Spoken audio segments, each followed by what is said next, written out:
How are you doing, guys? My name is Ben. This is Andrew. And today we'll be continuing his RWBY reaction journey. And this one will be Chapter 8 of Volume 4, called A Much Needed Talk. Ooh. So at the end of the last chapter, he said, hey, what's your favorite fairy tale? Yeah. So what do you think that'll be? Sounds like he's going to break down a whole lot of stuff. That's all I know. So What happened last time they mentioned a fairy tale? talk about the maidens. Maidens, okay. Yeah. So he's asking them about... He does the same question that Osmond started off when he was talking to Pyrrha. Or maybe he bring up the maidens. So he's about to learn about the maidens. Because Pretty he only brought the maidens up to Pyrrha. Yeah. So maybe that's the talk they're going to have. And okay. no, she didn't tell her team. Yeah, she didn't tell her team because it was supposed to stay between her and Osmond only. And or the concept. Yeah. Osmond crew, yeah. We got you. Yeah. All right. What happened last episode? We got we got to see Weiss get dethroned from being the heir to the throne because of her antics at the party. Her brother takes over that role, but it seemed like it was all planned from the get-go, at least for her brother's side. We got to see Tyrion fight Crow a little bit, and we ended that off with a slice of the stomach from the tail of Mr. T to Crow's stomach, followed up by Ruby cutting his tip of his tail off. So, and then he scurries away with the word "she'll forgive me." Assuming he's talking. She'll forgive you. Forgive you. Talking to himself about Salem. So, and then to end the chapter, Crow says, "Have y'all?" Or he said, "What did he say? What's your favorite fairy tale?" Yeah. What's your favorite fairy tale? Yeah. So, I'm assuming, like you said, by the name of this, we're gonna figure out what he's talking about. So, all right. Let's go. We also got Oscar. That's right. We got Oscar and Osmond. That's right. Mm-hmm. And I'm gonna put this on low. it was. I mean, like I said, my theory is that in the chapter family is when we got to initially hear Osmond's voice in his head. So I believe that they have some type of relation. But when he worded it in the beginning of last chapter that now it's their thoughts, maybe they had a relation, and now that since he's dead, he is now his aura, his spirit is not in him, I guess. I don't know. Maybe that's how it's working, but that's my guess. So, okay. And that they have some type of family relation. So that's all I got about that. Okay. So we got a much needed talk. What do you think? Usually these things have double meanings. Usually every single thing has at least two parts to it. Like if we went to the family one, we saw Yang, we saw Weiss. Yep. And we also saw the Bronwyn twins. I mean, maybe. So Crow and his sister. In that one. We might get some. We might even get some either Yang and her dad action, or get some more Blake action. So that's what I'm thinking might be in this one also, on top of Crow explaining. I think he's going to explain to them the maidens, or even explain to them Salem. So, see what we got. You want to turn her back up? No. Oh, okay. I'm going to mute it. No, I'm kidding. Oh. Always a good way to start a story. Really? No questions? Of course we have questions. This is just a lot to take in. Sure. So these maidens, they're powerful fighters that don't need dust to use magic. Yeah. And there are 4 of them? Yep. Always. Which means that whenever one of them dies, the power transfers to someone, a female, that they care about? Whoever was in their thoughts last. Important distinction. Best option, it's someone we can trust. Regardless, their souls become combined, in a way. And that's what you were trying to do to Pyrrha. The night the tower fell. You were trying to turn her into one of them. The previous Fall Maiden, Amber, had been attacked. She was young, inexperienced, and her assailant, who we now know as Cinder, somehow managed to steal some of her power, but not all of it. We were afraid that if we didn't do something, the rest would go to her as well. So you forced it on Pyrrha. We didn't force anything. We explained the situation and gave her a choice, and she chose. You were there. You heard her.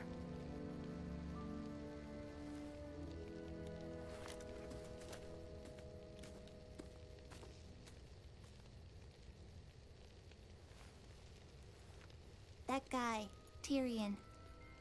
Why was he after me? Well, you definitely painted a target on your back with what you did at Beacon. I told you having silver eyes is a rare trait, and the fact that you're someone that was able to use them seems to have upset some very powerful people. Not many people know about the silver eyes, but those that do aren't very happy that one has surfaced. That's why I've been keeping an eye on you. Wanted to make sure you were safe. All of you. Well, then, why not just travel with us? It seems like that would have been way easier. He was using you as bait. Look, I wouldn't put it like that. It's complicated. What is all of this? Ruby's being hunted. The schools are being attacked. All for what? What is the point of all of this? Will you just tell us what's going on? Every RWBY fan ever. Stressing me out. True. You just tell me what's going on. I just want to know. Not many people are super religious these days.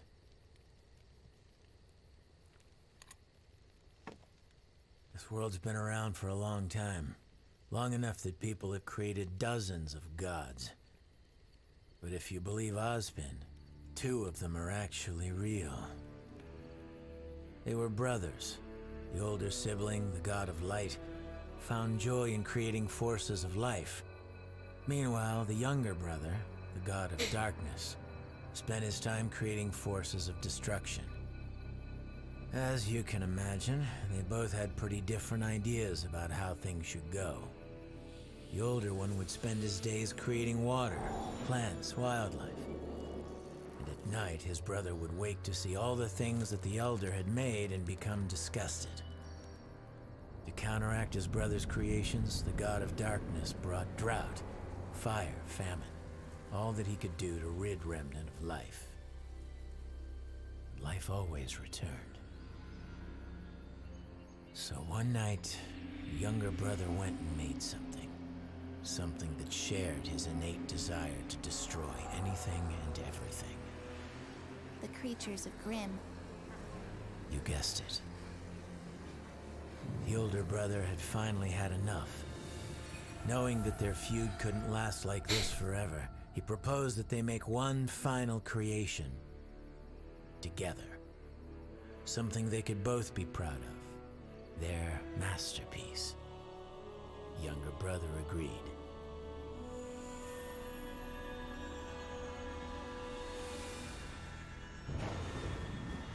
This last great creation would be given the power to both create and destroy. It would be given the gift of knowledge so that it could learn about itself and the world around it. And most importantly, it would be given the power to choose. To have free will to take everything it had learned and decide which path to follow. The path of light or the path of darkness. And that is how humanity came to be. But what does that have to do with us? Well, that's the kicker. See, the 4 gifts to mankind, knowledge, creation, destruction, and choice, aren't just metaphorical.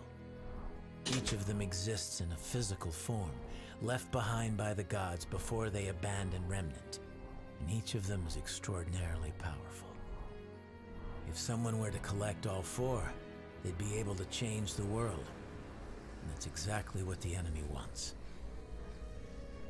The Huntsman Academies were created to train generations of humanity's protectors, but they also serve another purpose: guarding the relics.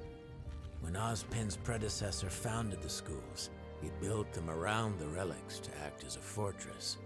Not only would they be easier to defend, but they would be constantly surrounded by trained warriors.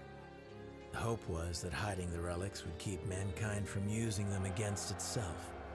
And of course, keeping them out of her reach. So, yeah, there's that. Her. You mean Salem? That's right. Not much is known about her, and quite frankly, that's not what matters. What matters right now is that she wants the relics. And if she gets them, it's not going to end well.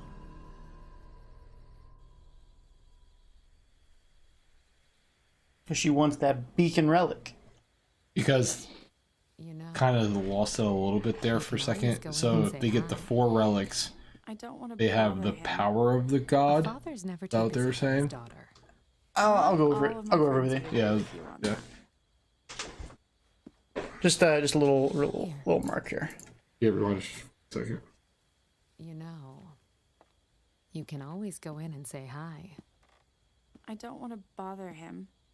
A father's never too busy for his daughter. Not all of my friends would agree with you on that. Here. Wiggity wise. What? Where are you going?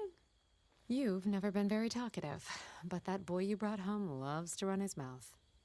I want to hear more about the adventures of Team RWBY.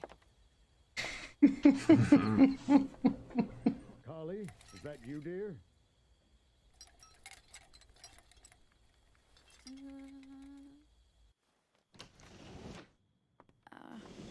Hey, Dad. Blake. Well, this is a pleasant surprise. Please, come sit.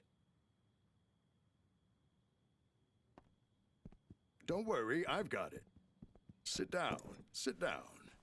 I don't want to keep you if you're... Nonsense. I've been cooped up in here all day. You still take sugar, right? Oh, actually, Oh, sorry. No, it's fine. Oh, here, take this one. No, really, it's no big deal. You sure? Positive. Old habits, I suppose. Might want to let it cool. Right. So awkward.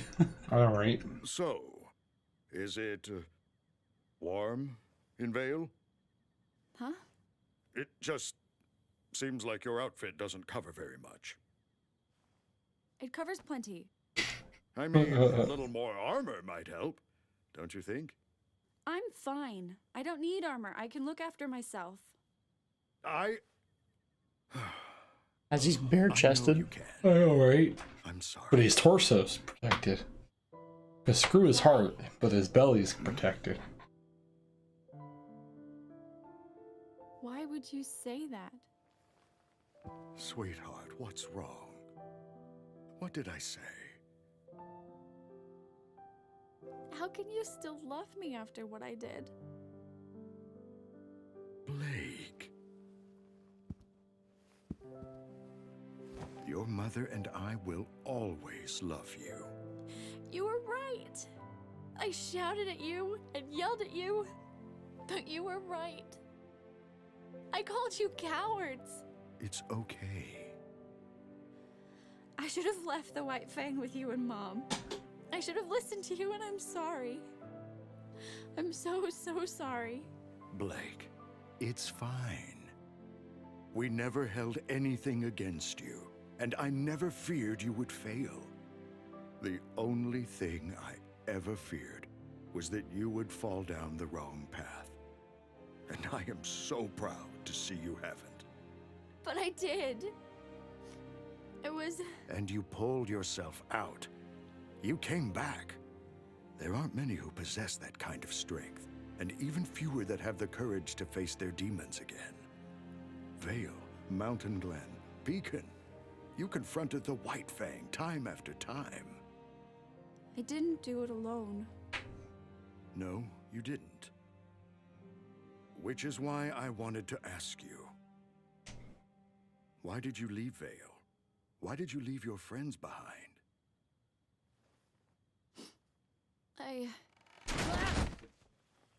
Son? Whoa! This isn't the bathroom! I'll just be going. Sorry to interrupt this tender family moment. I really don't like you. I really don't like you. So let's say we believe all of this. There really is this crazy evil being behind these attacks, not just some thugs trying to become powerful. Why doesn't the world know? Why isn't Atlas going after them, or Mistral? And why aren't we in more of a hurry to get to Haven? Shouldn't we be getting them a message? What if they're next? The headmaster over there saw what happened to Beacon. He's not dumb. He'll be on his guard. Besides, it takes time to mobilize forces like that. Do you really think they planned out that attack on Beacon overnight? No. And to answer your question, it's the same reason we keep quiet about the Maidens. If the whole world knew about the relics, about Salem, it would be chaos. We'd have another great war on our hands, and this time, you'd have to fight. Look, I had the same questions too. But old Ozpen always put his foot down. We can't cause a panic. I can't tell you how many times I've heard that. Salem's smart. She works from the shadows, using others to get what she wants, so that when it comes time to place the blame, we can only point at each other. She's trying to divide us, humanity. And so far, she's done a pretty damn good job.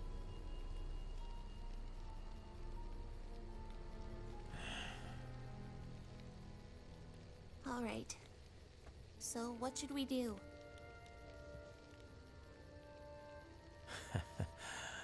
I don't really know. Ozpen has put a lot of trust in the headmasters. Like I said, the schools are an important part of stopping Salem. Atlas is going to be on high alert after the last attack, and Vacuo is, well, Vacuo. It'll be hard to hire thieves and scoundrels to fight against other thieves and scoundrels. Take True. Add in the fact that Cinder and her crew claim to be from Haven, and I think it's likely the next target.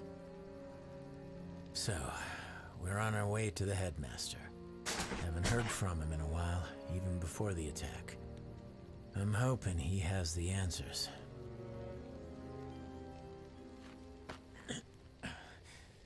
All right, I think it's time you kids got some sleep.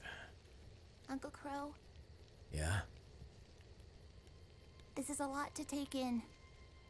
And it all sounds crazy, but I'm willing to do whatever I can to help. Because I trust you. But why couldn't you trust me? Why couldn't you just travel with us instead of all of this secrecy and background. Look, Right. this has nothing to do with trust. It's a long story, okay? Seriously? Now you're tired of telling us stories? Did you know that crows are a sign of bad luck? Old superstition, but it's how I got my name. You see, some people can absorb electricity, and some people can burst into rose petals. And some people are just born unlucky. My semblance isn't like most.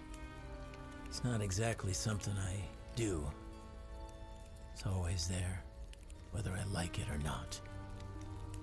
I bring misfortune. I guess you could call me a bad luck charm. Comes in real handy when I'm fighting an enemy. But it makes it a little hard on friends and family. Well, you are just a real bundle of help, aren't you? So salty. Yeah. Salty Splatoon. Where are you going? Taking a walk. There's nothing else you want to tell us?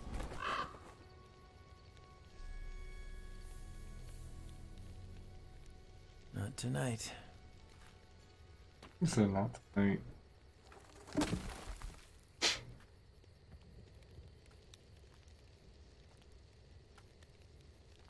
It's the first obvious sign of bad luck that you've seen. Yeah.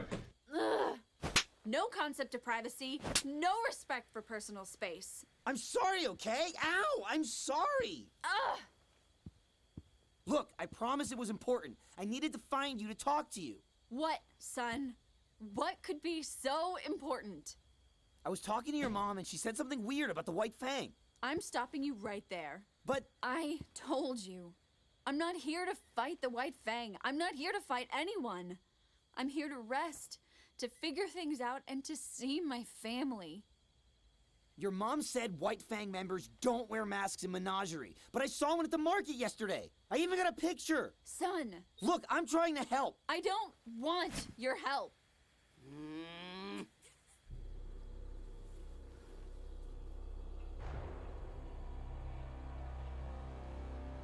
Somebody's got a stake out.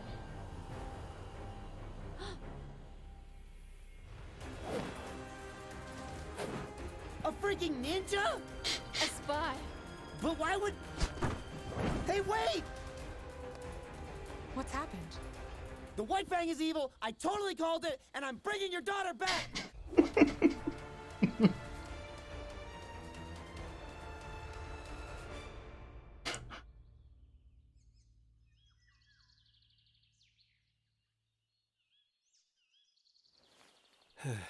We should probably get moving. Yeah.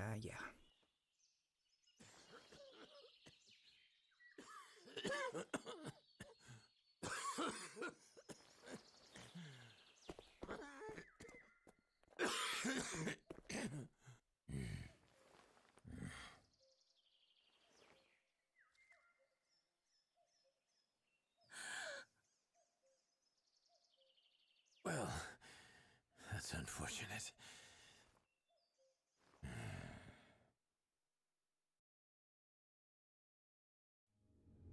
What in the world? Bro just like passed out. Well, yeah. It should He's have been poisoned. Poisoned, yeah. Gotta suck the poison. That's out. unfortunate. Well, he just slept on it all night. Yeah, it's true too. Yeah. Rough. So I'll make it a little fast. They're talking pretty much get Team Ranger up to date. We learn about two brother gods, Yep. right? Brother gods, god of light. He creates life, good Dark. stuff. And then the dark guy, He destroys the he light. destroys it, right? Yeah. And then out of this endless battle, the god of evil decided to create something that would make it easier for himself and created the Grim. So the Grim would go and they would destroy things Light. for Yeah. him, Yeah. right? He created something equal in destruction desire. Yeah. This battle was going on and the Brother of Light was like, yo, let's just make something together that we can both be proud of. Yep. You know? So using the four different things, you know, we had creation, destruction, choice, and knowledge. Yep. Right? So you could create, you could give life, or it could destroy, Yep. as well as learn about itself to improve its intellectual capabilities, Yep. and as well as choose its own path Yep. with that knowledge, right? Therefore, they created humanity, and this was after the Grimm. So technically, the Grimm were first. Yeah. So, not technically, actually, Yeah. the Grimm were first. Yeah. So, and then when the gods abandoned Remnant, they left the four things Yep. as physical relics on Remnant. And if all 4 are gathered, then they have the power to change the world, pretty much. They're all very uniquely powerful in their own, but they are each, or when gathered together, the quote was, they could change the world, right? So that was the backstory. Here, Jean is very salty because he blames Osmond's crew for pretty much Pierre's death. Yeah. He says it was their fault. So these two are talking very awkwardly. Growing, she's like, I should have left, and all this other stuff. So she's growing with her family, right? Yeah. He barges in, or falls in. We learn that Crow's semblance is he's pretty much a bad luck charm. It's always kind of happening. Yeah. And if you look back as early as the first time we saw him, he was in the Crowbar during the Vital Festival tournament. Right? He was there by himself, and when they're like, oh, like, what fight are you here for? And he's like, the plane flew by, and he's like, that one. Yeah. Right? The bartender knocked over a glass. And it broke. Yeah. So he's like, oh, gee darn it. But that was actually his bad luck. And it's also bad luck because during that fight with Winter was scolding Weiss for missing 3 strikes. Bad luck for her is that she immediately followed it. Yeah, with 9. With like 9 missed strikes. But there's just bad luck for anyone around him. He says if I'm fighting an enemy, it comes in handy when I'm fighting an enemy. Yeah. But it's harder on my friends and family. Yeah. So like he wasn't traveling with them because it would give them bad luck. Right?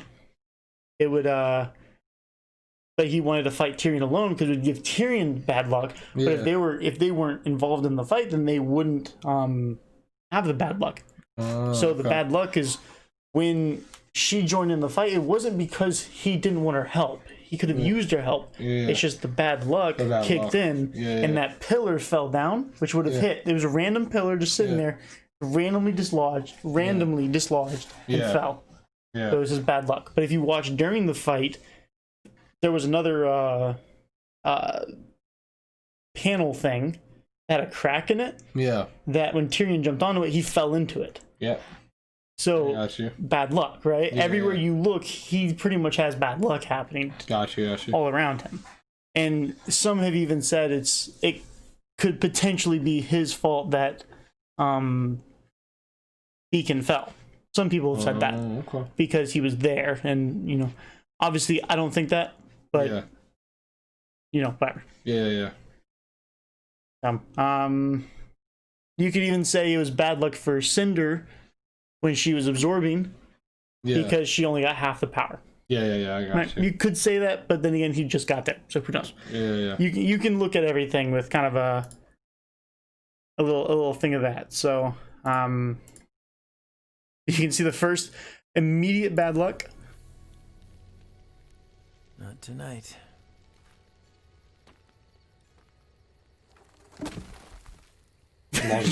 Just immediately the fire falls apart. And then these two are talking, and then there's a quote freaking ninja. Freaking ninja, dude. And it's a White Fang member wearing a mask. They don't wear masks in Menagerie, but this one's wearing a mask. And they're in Menagerie. And then they're talking, and then Crow coughs up like the venomish color. Yep. Well, that's unfortunate.